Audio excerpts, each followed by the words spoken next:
الشيطان الرجيم. بسم الله الرحمن الرحيم.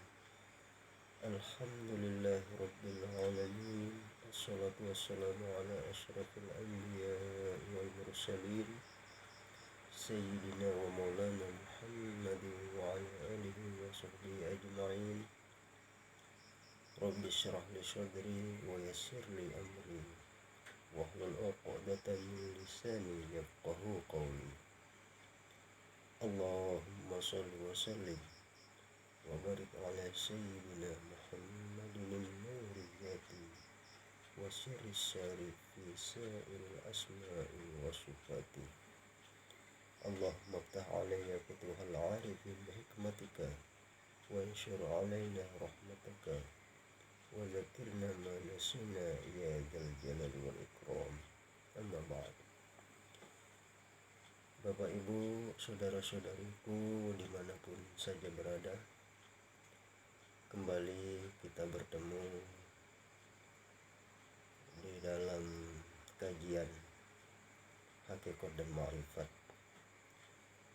bersama saya di Arif Billah channel YouTube pribadi saya. Mudah-mudahan kita semua pada saat ini senantiasa dalam keadaan sehat walafiat, tak kurang suatu apapun juga. Amin ya rabbal alamin. Di sini saya akan menyambung kajian kita yang telah lalu, yakni kajian hikmah sholat dalam ma'rifat.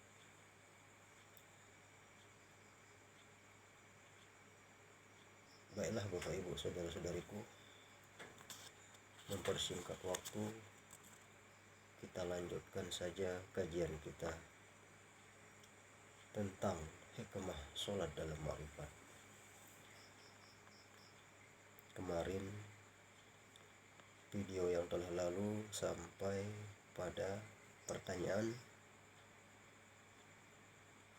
ke-13 rukun. Ke-13 rukun ini jatuh pada siapa? Jawab, jatuh pada wujud diri, yaitu nafsiyah, salbiyah, ma'ani, ma'nawiyah. Ini wujud diri ya. Wujud diri itu adalah bersifat nafsiyah, salbiyah, ma'ani, ma'nawiyah. Itu wujud diri. Sifat nafsiyah ialah wujud semata-mata ya. Wujud semata-mata. Di dalam sifat 20 itu dia mengambil satu sifat wujud, sifat nafsiyah. Sifat nafsiyah ini siapa dan di mana? Itu nanti di kajian yang lainnya Bapak Ibu saudara-saudariku. Sifat nafsiyah ini adalah mengambil satu sifat dari sifat 20 yaitu wujud. Mengambil satu sifat wujud ya, sifat nafsiyah. Nanti di lain waktu kita akan kaji sifat nafsiyah ini siapa orangnya, sifat nafsiyah ini atau wujud nafsiyah. Kemudian salbiyah, setelah nafsiyah salbiyah, mengambil sifat 20, 5 sifat dari sifat 20 ya, ialah qidam, baqa, mukhalafatuhu lil khawadis, qiyamuhu ta'ala binafsihi wahdaniyat. Jadi mengambil sifat 20, 5 sifat 20 ya, sifat salbiyah ini sudah 6 ya, sudah 6. Dari sifat nafsiyah sampai salbiyah sudah 6 sifat 20 yang sudah masuk. Kemudian sifat ma'ani. Sifat ma'ani mengambil sifat 20 sebanyak 7 ya, 7 sifat, yaitu kodrat, iradat, ilmu, hayat, sama, basar, kalam.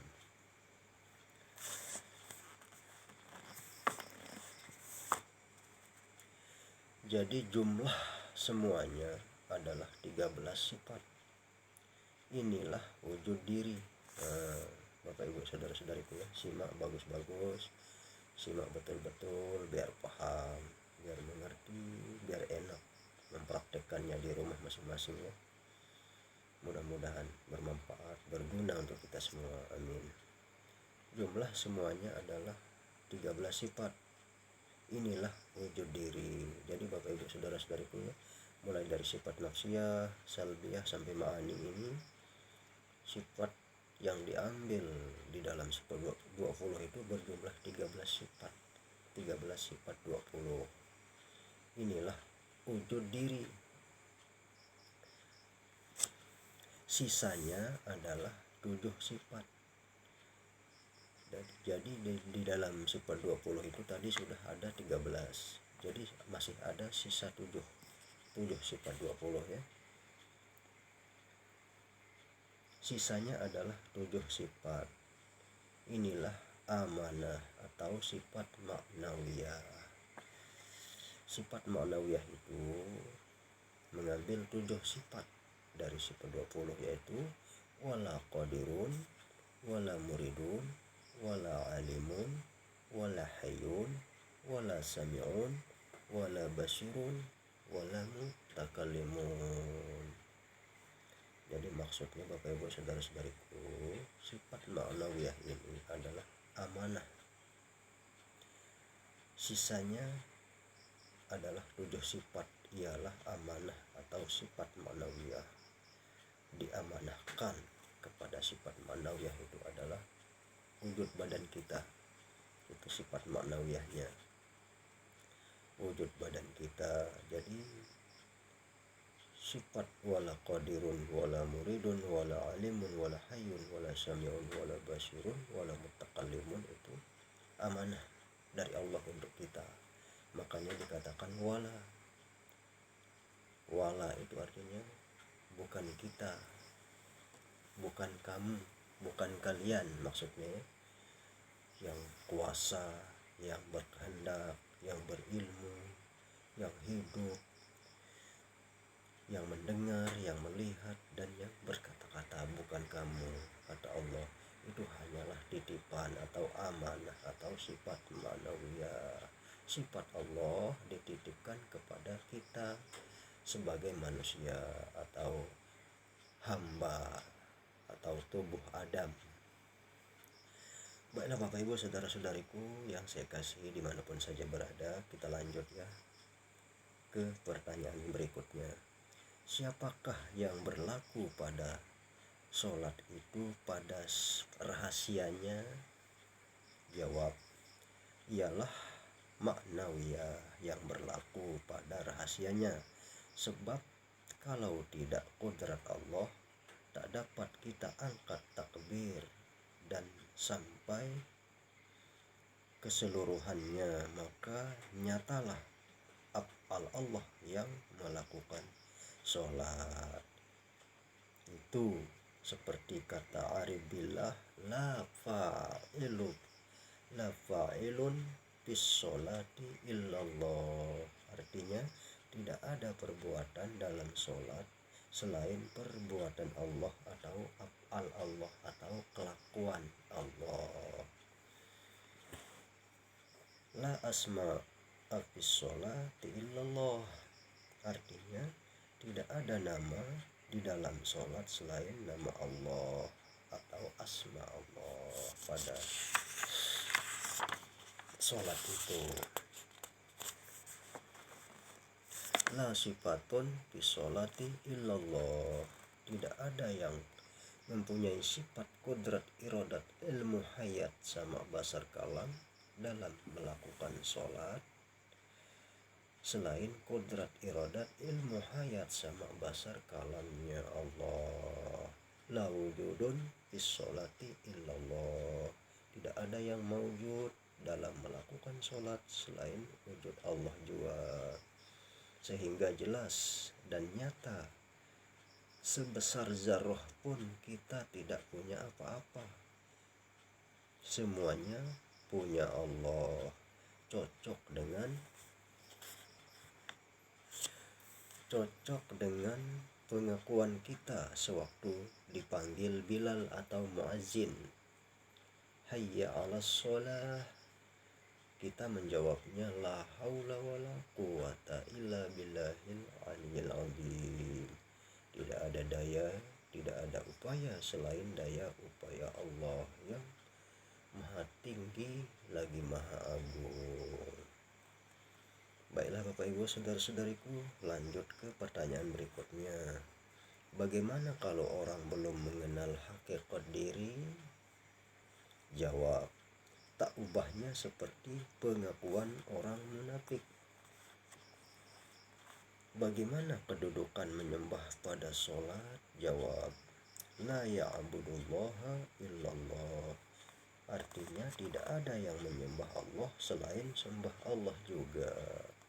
Renungkan olehmu. Bapak Ibu saudara-saudariku, jadi seluruh kelakuan kita dalam sholat itu semata-mata Allah semata yang melakukannya. Kita ini hanyalah sekedar ditempati oleh sifat-sifat Allah, termasuk sifat 20. Jadi kita ini semata-mata kenyataan wujud rahasianya Allah. Kalau kita sudah paham, kalau kita sudah mengerti, maka disitulah yang dikatakan mengenal diri, mengenal jati diri, mengenal Allah, mengenal Tuhan.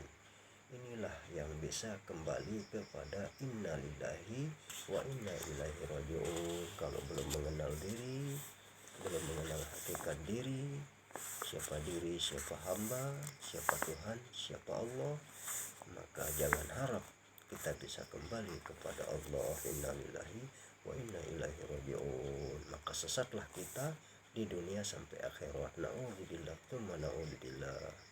Makanya Bapak Ibu saudara-saudariku, marilah kita menuntut ilmu, marilah kita senantiasa mengkaji diri, mengkaji hakikat diri, dan mengkaji awwaluddina ma'rifatullah. Mengkaji awal agama adalah mengenal Allah. Jalan mengenal Allah itu adalah dengan jalan belajar, berguru. Ya Bapak Ibu saudara-saudariku yang saya kasihi, di mana saja berada, simak terus kajian kita di dalam hakikat dan ma'rifat di channel Arif Billah channel YouTube pribadi saya ini.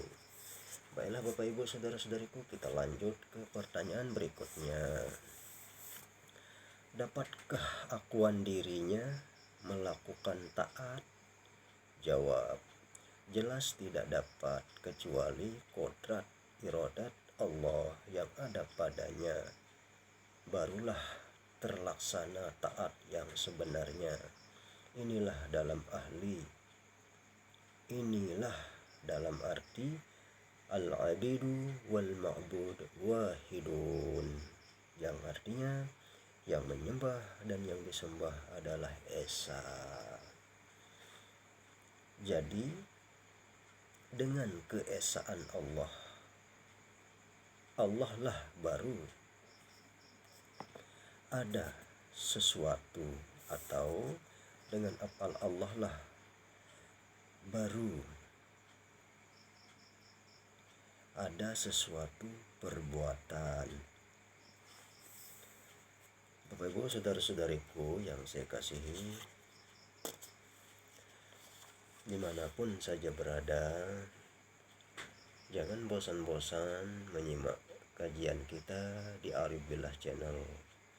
Karena apa yang saya sampaikan sangat berguna, sangat bermanfaat untuk kita kaji, untuk keselamatan kita Bapak Ibu ya. Bapak Ibu saudara-saudariku di mana saja berada. Baiklah, kita lanjut. Marilah kita memasuki tata cara sholat dalam ma'rifat. Umpama kita melakukan sholat subuh 2 rakaat, kita mulai dari awal.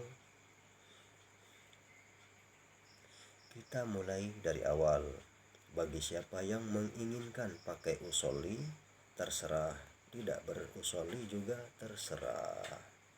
Contoh, kita ambil yang pakai usolli atau yang berusoli. usolli fardhos subhi rak'ataini lillahi ta'ala Allahu akbar. Artinya, aku sholat mengerjakan sholat subuh 2 rakaat fardu karena Allah Ta'ala Allahu akbar.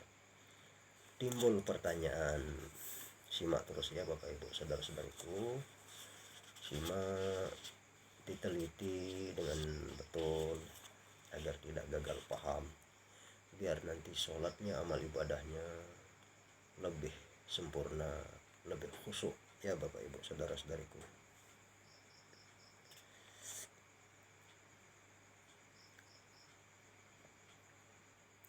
Timbul pertanyaan, ada pertanyaan lagi ya Bapak Ibu saudara-saudari.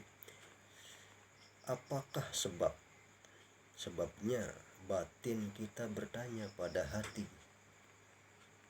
Jadi aku kerjakan sholat subuh itu, jawab, karena hatilah yang memerintahkan kepada mulut anggota sampai pada mulut, kepada seluruh anggota sampai pada mulut, sehingga kata mulut aku kerjakan sholat karena mulut kita itu salah satu dari terjemahan hati, sebagaimana sabda Nabi. Apa sabdanya Bapak Ibu saudara-saudaraku? Simak ya, simak baik-baik. Hadis Nabi mengatakan, al-lisanu tarjumanul qalbi, wal qalbi tarjumanul hidayah, wal hidayati min nuril qadim. Artinya, lisan itu atau mulut ya, atau lidah. Lisan itu terjemahan dari hati, hati terjemahan dari hidayah, dan hidayah terjemahan dari nur yang qadim. Jadi apa-apa yang berkata pada mulut itulah suara hati yang ma'rifat. Bagaimana kamu bisa mengatakan sholat karena Allah itu siapa serta di mana, kalau kita belum ma'rifat? Jelas pertanyaan itu tidak bisa terjawab, sedangkan kita sudah mengatakan karena Allah. Kesimpulannya, kalau kita belum ma'rifat, berarti perkataan itu dusta. Ada pertanyaan lagi ya Bapak Ibu saudara-saudaraku. Kalau perkataan kita itu dusta, bagaimana resiko kita dengan Allah? Jawab, itulah sifat-sifat orang munafik. Hakikat bukan hakikat, tetapi munafik di sini adalah munafik hakikat, bukan munafik syariat. Inilah salah satu sabda Rasulullah Shallallahu Alaihi Wasallam, alimul lisan wa jahilun qalbi, alimul lisani jahilul qalbi. Artinya, pandai membicarakan sedangkan hatinya bodoh. Ini ya Bapak Ibu saudara-saudariku, ini Rasulullah menegaskan ciri-ciri orang yang munafik itu pintar berbicara, mengaku bersahadat, misalkan aku bersaksi tidak ada Tuhan selain Allah, padahal dia belum pernah menyaksikan Allah, apalagi Muhammadur Rasulullah. Maka untuk mengkaji sesuatu perlu punya guru, perlu punya pembimbing. Jangan asal ikut-ikutan di dalam beragama. Beragama ini tidak bisa kita ikut-ikutan ya Bapak Ibu saudara-saudariku. Kita harus berguru langsung, harus punya pembimbing agar kita itu punya penjamin, punya penanggung jawab. Jadi kita itu tidak ragu-ragu lagi kalau sudah berguru langsung. Tapi kalau kita hanya sekedar membaca buku, mendengar kata orang, itu tidak menjamin, tidak ada penanggung jawabnya ya Bapak Ibu saudara-saudaraku. Makanya perlu kita menuntut langsung dengan guru, terutama guru yang mursyid, guru yang punya sanad keilmuan dari guru ke guru, guru ke guru sampai kepada Rasulullah Shallallahu Alaihi Wasallam. Baiklah Bapak Ibu saudara-saudariku, kita lanjut ya. Tadi ada hadis Nabi mengatakan alimul lisan jahilul qalbi. Pandai berbicara, pandai membicarakan, sedangkan hati bodoh. Inilah sifat-sifat orang munafik ya, jelas ya Bapak Ibu. Ada pertanyaan lagi Bapak Ibu ya. Tanya batin dengan hati, apakah Allah itu ini dia. Apakah Allah itu? Jawab, Allah itu adalah nama bagi zat wajibal wujud.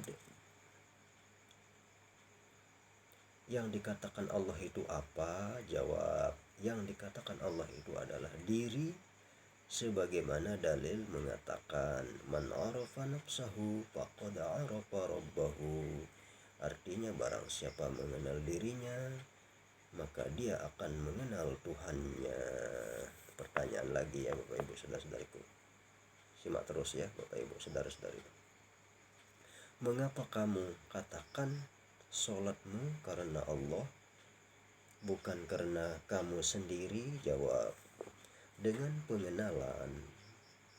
pengenalanku aku katakan sholatku karena Allah. Sebab yang ada ini kenyataan wujud Allah pada hakikatnya. Pertanyaan lagi.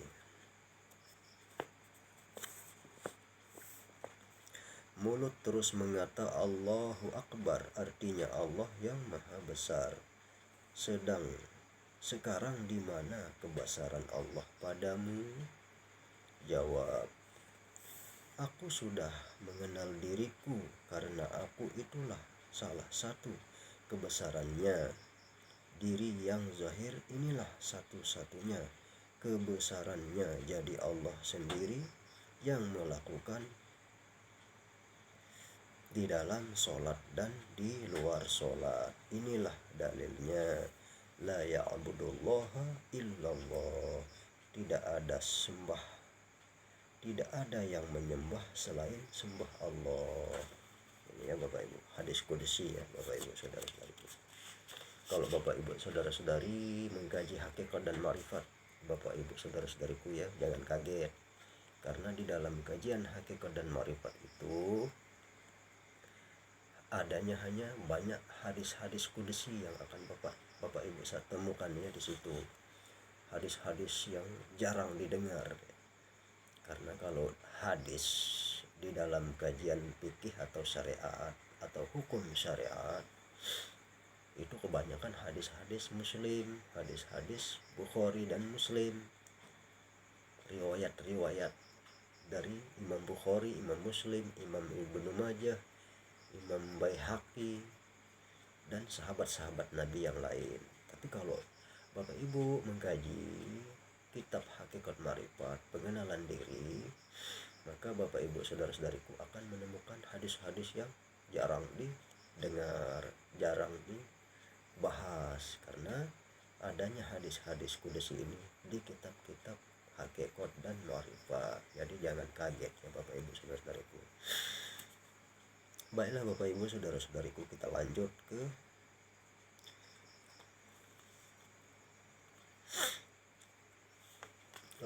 seterusnya ya, ke berikutnya.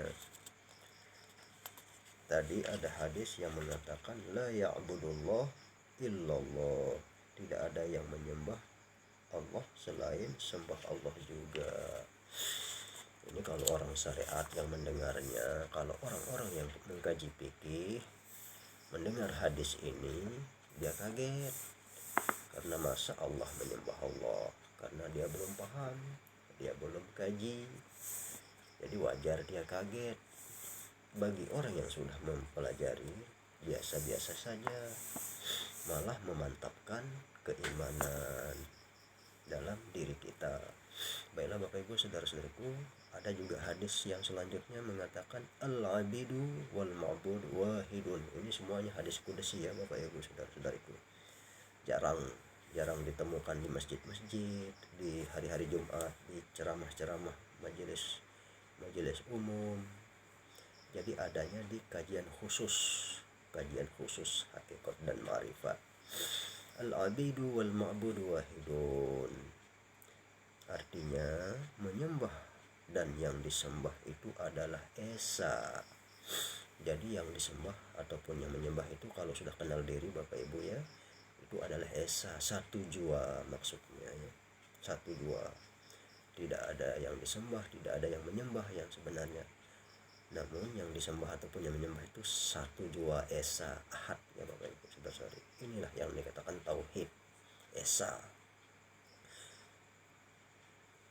Sesudah itu hati terus memerintahkan kepada anggota dan mulut dan membaca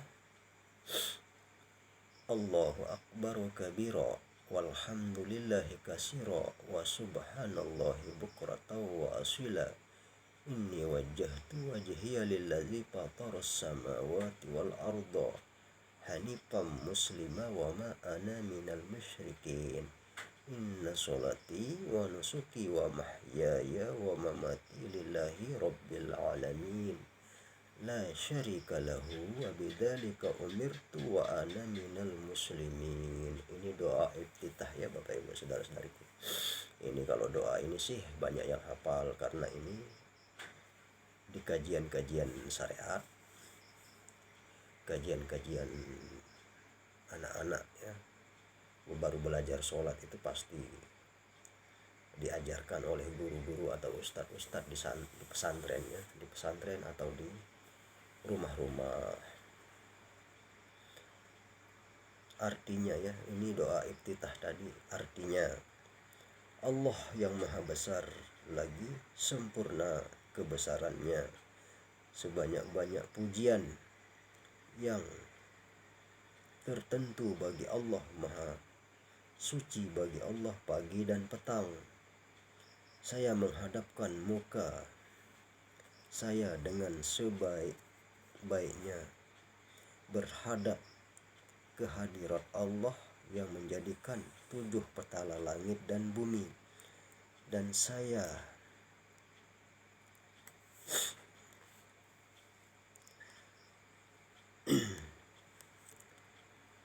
saya tetap dalam agama Islam, dan bukanlah saya golongan orang-orang musyrik.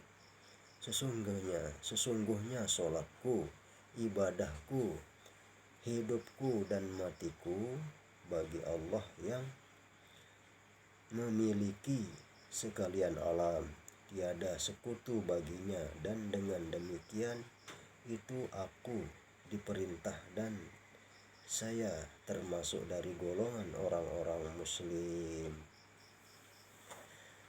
Itulah arti dari doa iftitah tadi ya Bapak Ibu saudara-saudariku. Bapak Ibu saudara-saudariku, simak terus ya, sebentar lagi mungkin sudah kita mau sudahi ya, sebentar lagi setengah jam ya. Baik, kita lanjut ya sebentar lagi. Pertanyaannya Bapak Ibu saudara-saudariku ya, batin bertanya pada hati, di mana kebesaran Allah padamu? Jawab,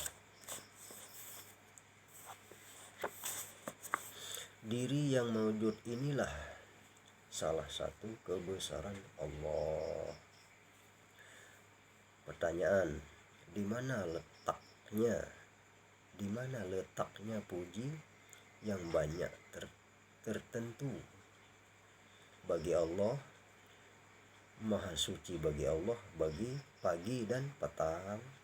Jawab, hamba sudah mengenal diri hamba. Itulah kenyataan engkau sehingga hamba pagi dan petang siang dan malam selalu mengamalkan wujudmu ya Allah.